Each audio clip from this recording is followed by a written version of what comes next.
Hello, everybody. Welcome back to my channel. If you're new, well, welcome back to my channel. And if you're new here, thank you for clicking on this video. This is actually my second time recording this chapter. I tried to record it over the weekend and it dragged on and on so much. And I was getting so frustrated and put in so many different interjections that I kept going and going and going. And I was like, you know what? Let me just stop, pause, rest and relax, and then come back to this. So I'm here now. Today's Tuesday, the 8th of September, and I'm going to just try my best to get through this chapter. Chapter 2, I think I skipped chapter 1, yeah, because I read the two intros. And chapter 1 was just full of Megan's childhood, Megan. I couldn't even go back there and do it. I was so frustrated because I tried to read that one and this one, but I'm just going to start here. When Harry met Megan. When Megan arrived in London, it had been 5 years since she moved to Toronto to star in Suits, and her life was worlds away from that of the struggling LA actress driving to auditions in a rundown Ford Explorer that she didn't have enough money to fix when the automatic lock stopped working, and so spent 5 months entering through the trunk. Okay, pause. It's just kind of weird to me how Megan's dad was in show business and she could never crack into Hollywood. I just think it just shows... I wouldn't say she's not really talented, but I think she's passionate, but she puts her passion into narcissism and social climbing instead of honing her skills. Like if you look at my art from when I was 10 years old and now being 25, it's way better and completely different. And if you keep on doing something, you get better. But even though somehow Megan has always been into acting her whole life, I don't know what it is, but she was never able to really act, because I've watched Suits like scenes and I'm just like, dang, yo, she can't really act, especially like crying scenes.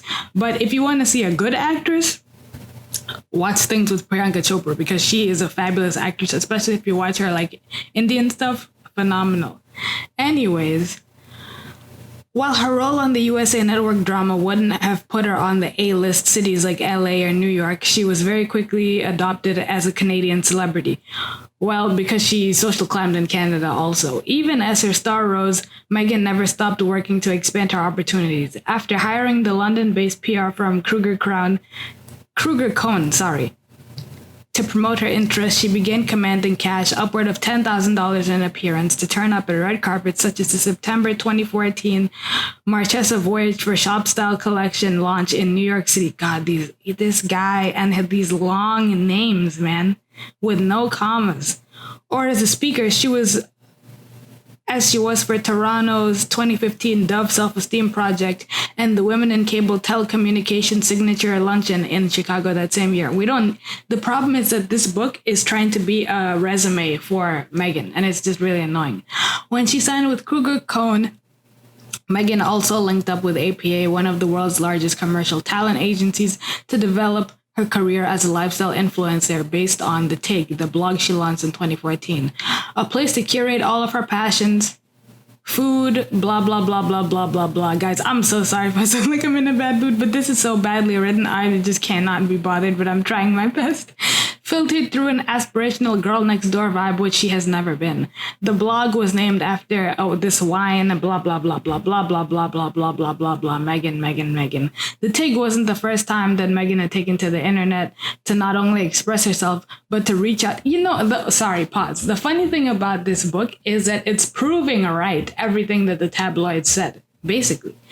Going through everything from her being a struggling actress, to her never being an A-list celebrity, to her being a social climber, to her staging paparazzi photos, to her, I don't know, like everything, like even this whole thing about what I'm about to get to, this secret anonymous blog that everybody thought that it was like Megan, and it turns out that it was her, even though she's not going to come out of her own mouth and say that it was, the book is confirming that it was, meaning that she was the one, because she was the one writing the blog, who said, yes, it was in fact me.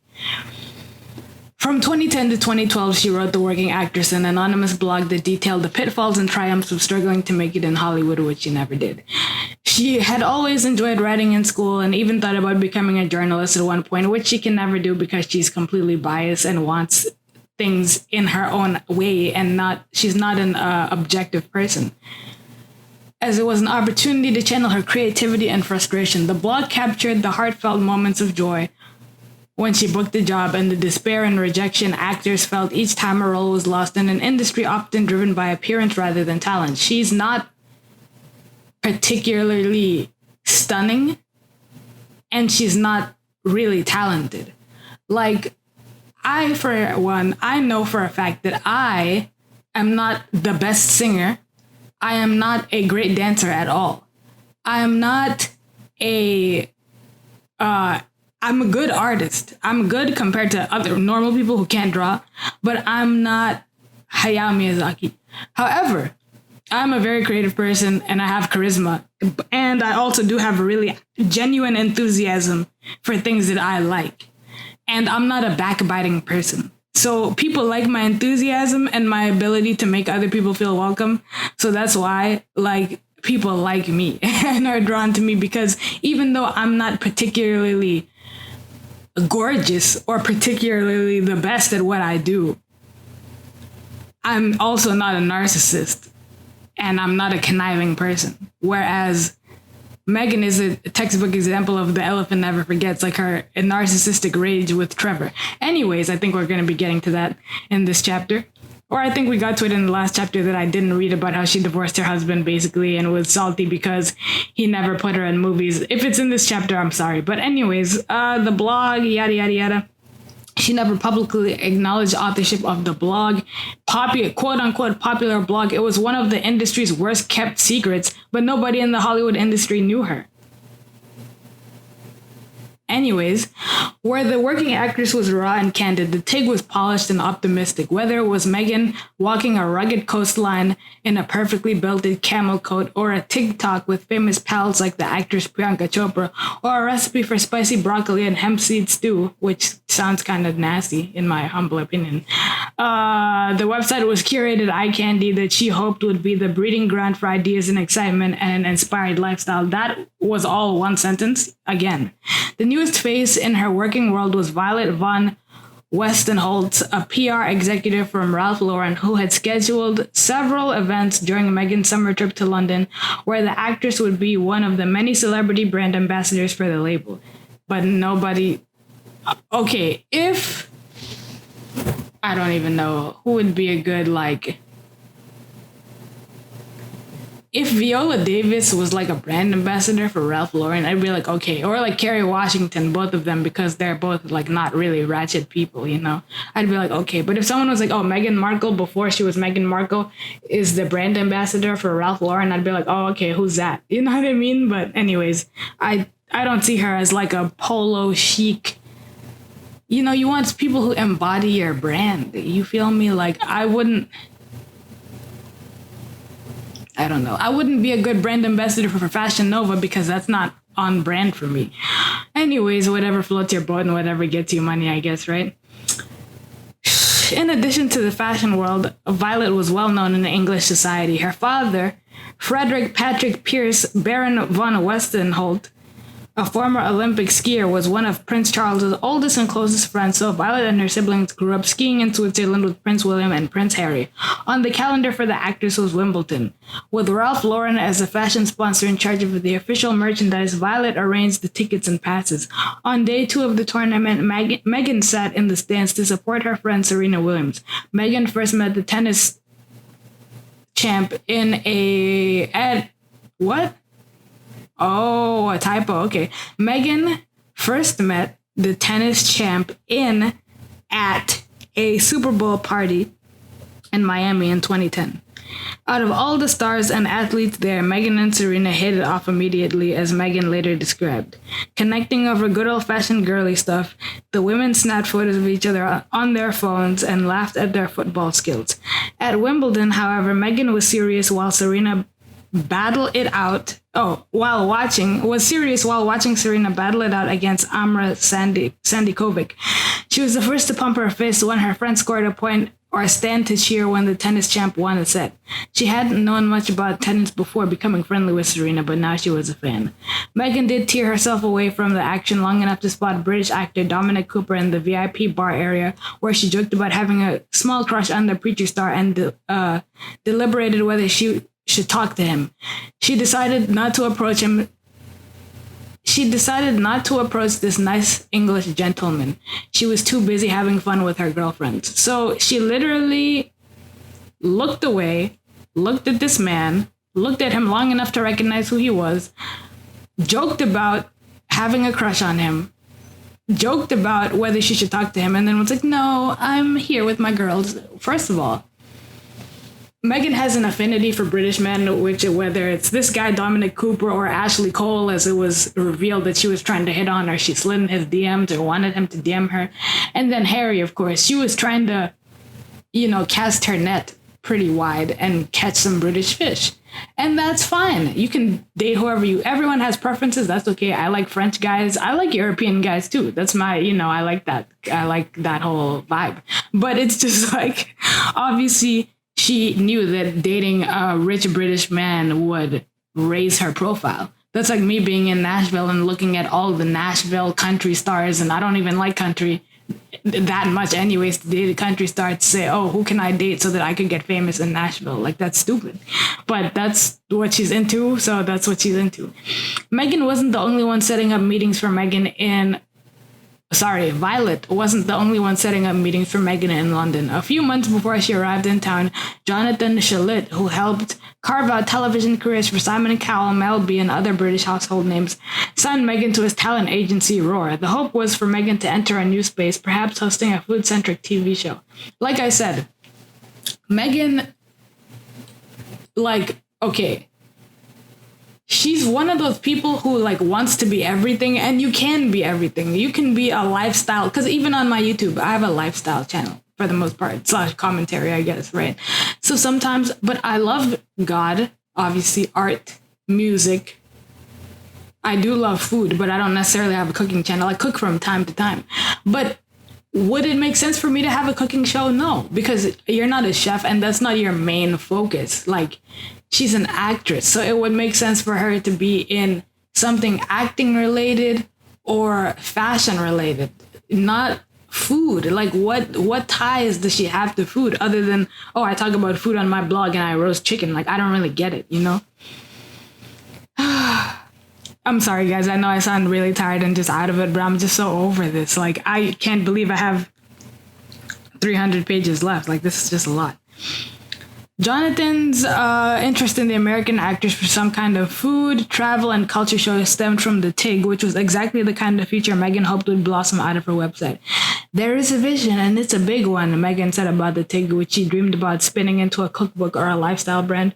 The opportunities are endless. While the actress turned lifestyle guru Gwyneth Paltrow, who turned her website Goop into a $250 million empire, was an obvious source of inspiration in marketing itself, Meghan had another far closer to home in Jessica Mulroney, Canada's most prominent lifestyle influencer and very close friend. That was all one sentence, guys. Jessica and her husband, Ben, I'm not going to read his whole autobiography.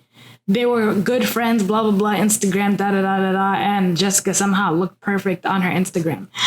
After the women were introduced by a local fashion publicist, Jessica not only encouraged Meghan to follow in the same path as being an influencer, but also introduced her to an exciting, fizzy social scene filled with high-profile charity events, the openings of new hotspots, fabulous restaurants, and fancy friends like Michael Bublé.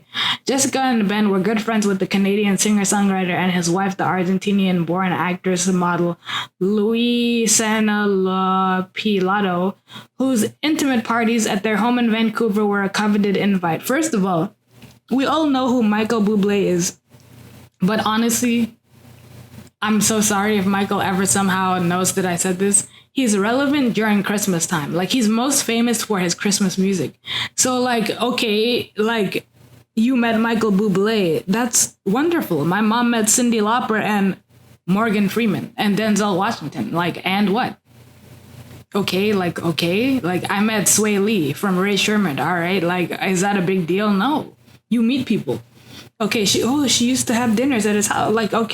And what relevance does this have to anything other than just bragging about how Meghan went from being a struggling actress to being in the home of Michael Bublé? And what? Anyways, yeah, she wrote on her blog about it. That's the whole point of this whole bragging story.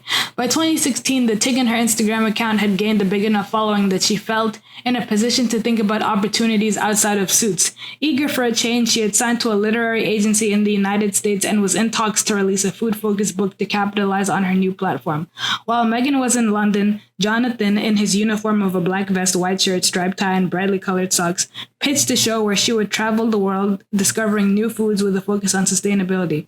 Think Padma Lakshmi meets Anthony Bourdain. But my whole question is, when did Megan become a chef? Like, what? Okay, you love to eat, so do I. But I'm still trying to figure out what qualifies her to be a host of a food show. Like, I don't understand it. Anyways, Jonathan wasn't the only well-known industry type Megan networked with while in England's capital. Of course not. She also met up with Good Morning Pierce. She met up with Piers Morgan. They had drinks, and then she ran off to her date with Harry. Blah, blah, blah, blah, blah, blah. She was invited to a members-only club restaurant in Mayfair, which was said to be one of the most prestigious clubs in the world. Here we go again, bragging. Mick Jagger, George Clooney, Princess Eugenie went there. Megan, blah, blah, blah, blah, blah, blah, blah, blah, blah. Okay, it was summer 2016, and she was newly single. Although her 2-year relationship, her first serious one since her divorce 3 years earlier, had only recently ended, which was a lie because she was still dating Corey when she hooked up with Harry. That's a fact. Allegedly, but it is a fact. Megan still very much believed in finding lasting love. During her visit to London, however, Megan joked with a pal that she'd settled for a nice English gentleman to flirt with. Except this date was with no ordinary guy. Megan revealed that to her publicist that she was going to be with Harry, and that it wasn't Violet Von Westenholt who set up the date. Let me go down to, because they're going into this whole Wikipedia page of who Marcus Anderson is, and MacBooks and leather chairs and Soho House and connections and Misha Nunu and all the shit that all of this crap we don't care about. So I'm just going to scroll through because this chapter is just a headache, because every time we get introduced to, could you imagine if in an actual book, every single, guys, can I ask you guys a question? Should I read my own book? Like I'm a writer. I wrote a book. Should I read like the first chapter of my own book on here so you guys can actually read or hear how a real book is supposed to go? Like, imagine if every single time you were introduced to a character in a book that, like, you got their autobiography. Yeah. Tumi walked into a room and saw a woman in a blue dress, and the woman in the blue dress turned and said, "Hi, my name is Tallulah Von Margaret." Tallulah was an heiress.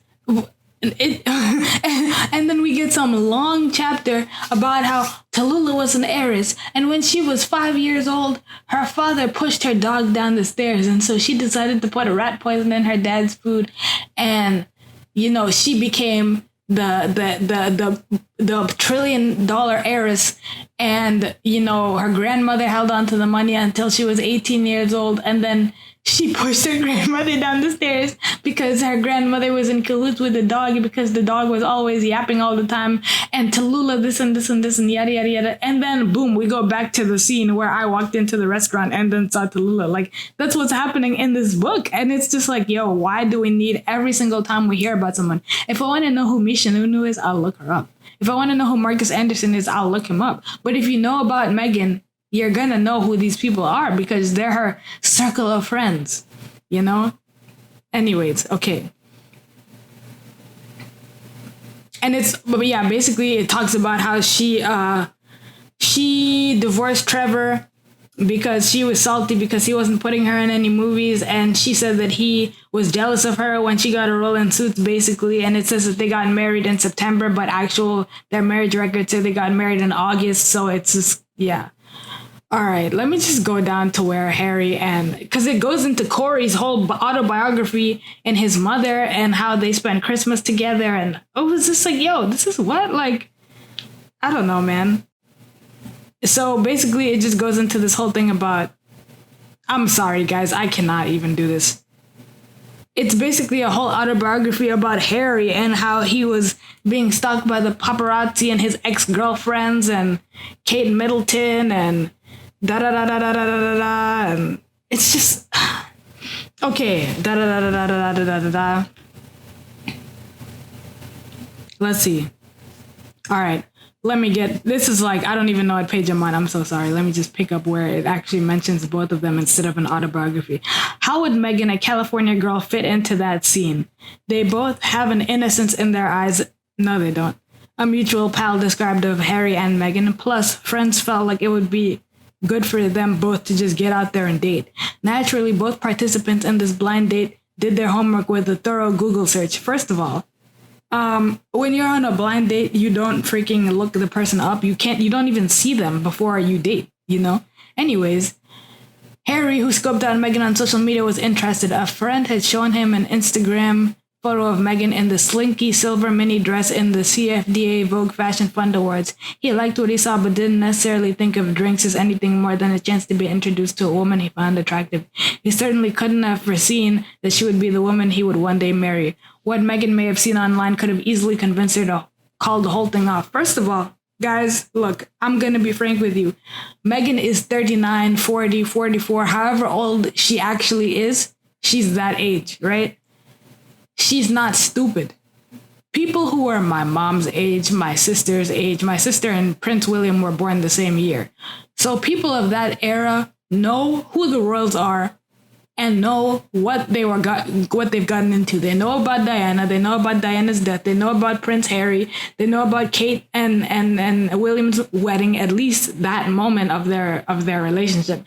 They know about Harry dressing up as a you-know-what with the armband and him running around in Vegas. I remember him running around in Vegas very vaguely in my childhood. I was like in high school, I think, at the time. And like, I just remember Prince Harry was running around in Vegas and I was like, what is he doing? And that's all I ever thought about it. I remember the day that Kate and William got married. I saw them on TV. Kate was walking into Westminster Abbey and I was like, wow, she looks so pretty. It's like a fairy tale. And then I went to school. So literally, like, you cannot sit there and say that she didn't know anything about him. I just don't believe it. It's nonsense. And her friends even said that she was obsessed with Diana and idolized her. She even dressed like her and went to Africa and India just like she did, dressed exactly like her while she was there, and literally just tried to emulate that.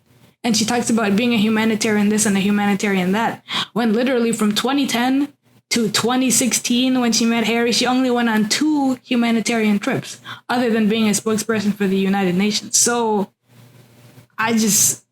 anyways, Harry this, Harry that, Las Vegas, they're going through all that TMZ, da-da-da-da-da. Okay, let me get here. Finally, Harry met Megan after 65 pages of garbage that we didn't need to know about. The evening of her first date with Harry, Megan was more preoccupied with what she would wear than his online reputation. It's not an online reputation, it's his actual choices in life and things he's actually done. She settled on an outfit and then got started on her makeup in her suite at the Soho House's Dean Street townhouse property. Why do we need to know that? Because we're probably never going to go there. Megan had been offered a heavily discounted stay at the 5-star Dorchester Hotel, but chose the luxurious room secured by Marcus instead. As a celebrity and influencer, Megan was regularly offered free holidays. We already know that because all of them are. Even YouTubers are offered free stays. But she turned down the Dorchester amid a Hollywood boycott after the hotel chain's owner, the Sultan of Brunei, introduced Sharia law into his country. Blah, blah, blah, blah, blah, blah, blah, blah, blah, blah, blah, blah, blah. Sharia law does more than what they're about to say in this book. But anyways, in addition to the suite, Marcus had a hand in some of the evening's logistics. Okay, first of all, she's not supposed to be political. So, like, I mean, now it's different because this is back in 2016, but it's just like you're writing in a book about how you don't agree with somebody's politics that quite frankly don't affect you in any way, shape, or form. So you didn't want to stay at a hotel because it's owned by the Sultan of Brunei. Like, that's so dumb. Is the Sultan of Brunei greeting you when you walk into the hotel? No. Anyways, in addition to the suite, Marcus had a hand in some of the evening's logistics as well. That included other friends being present at the informal gathering so it wouldn't be awkward, a source close to Megan explained. If that first meeting had worked out, then they could plan a proper one-on-one date together. Soho House's 18th century building made for the perfect location for the meeting. It had a history for artists and intellectuals. It starts to name all of these people that went there. Da da da da da. I don't care about any of this stuff. I'm so sorry. Okay, it just goes into like this whole architectural digest article about the whole place. Arriving downstairs, Megan entered the warmly lit room filled with cozy banquets. What? Banquets. I don't know what that is. And familiar faces. It's spelled like banquet, but with 2 T's. Okay, anyways. I almost thought it said baguettes, but I was like, huh? She sat down briefly until Harry, dressed in his signature white shirt and chinos, Jesus, walked in and immediately introduced himself. Here we go. This is not a Wattpad novel. Why is it reading like one?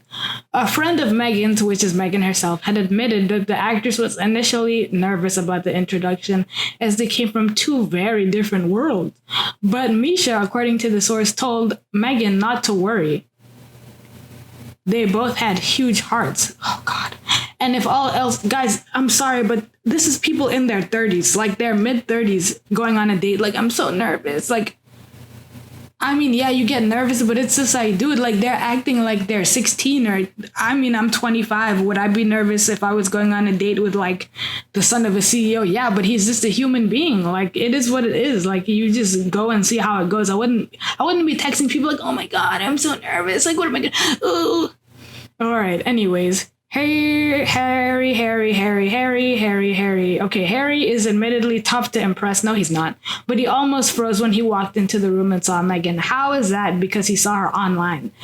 He knew that she was beautiful. He had seen the photos on her Instagram account and online, but she was even more stunning in person. I've seen prettier girls at the mall. I'm sorry. Anyways, wow, he later confessed to a friend, the most beautiful woman I've seen in my life. I'm not buying that. I'm so sorry. Gugu Mbata is gorgeous. Keira Knightley is gorgeous. Is it Keira Knightley that I'm thinking of? Keira Knightley. Yes, Keira Knightley. She's gorgeous. Angelina Jolie is gorgeous. Rihanna is very, very beautiful. Who else is gorgeous? There's lots of gorgeous people in the world. Like, there's a lot of people that I see on Instagram on a daily basis that I think are 100,000 times more beautiful than celebrity women. Like, you know, anyways, that's his personal opinion. Of course, you have to say your wife is the most beautiful person you've ever seen in your life. Megan wasn't just beautiful. She was also different from women he was used to meeting. Meaning what? She wasn't white? And Harry was intimidated by new situations. How is that? Because he's a prince. Because of his royal birth, he couldn't do a lot of the everyday things most people do, like ride the London Underground. Yeah, you can if you want to, honestly, or go anywhere without a protection officer. In fact, Harry lived in a bubble of sorts. Wow, I never guessed. And that included women that he usually dated. They were mainly within his small world. Girls that Jax or Funky Buddha would only need to see that he was Prince Harry and would be impressed. He didn't even need to open his mouth. Megan, however, threw him off immediately. BS, man. It wasn't just her charming freckles. Hold on, guys. I need a break. Let me just drink my milkshake really quick. This is just a lot. And my mouth is getting dry, so I just need some of my milkshake. Megan, however, threw him off immediately. It wasn't just her charming freckles. Pause. So he saw her freckles in the dark. She's not Lindsay Lohan, and she's not Irish. So, like, her freckles. I've seen people on Pinterest with, like, hardcore freckles. She's not one of them. Even, like, mixed people with, like, hardcore freckles. Or perfect smile with your veneers. Or American accent, which is not really impressive. Well, I've actually heard European men say that they like women with American accents because we sound like we know what we're talking about. I don't know. I don't think it's very impressive. But anyways, I read this in the excerpt, actually. Oh, God, this part again. I'm sorry, guys.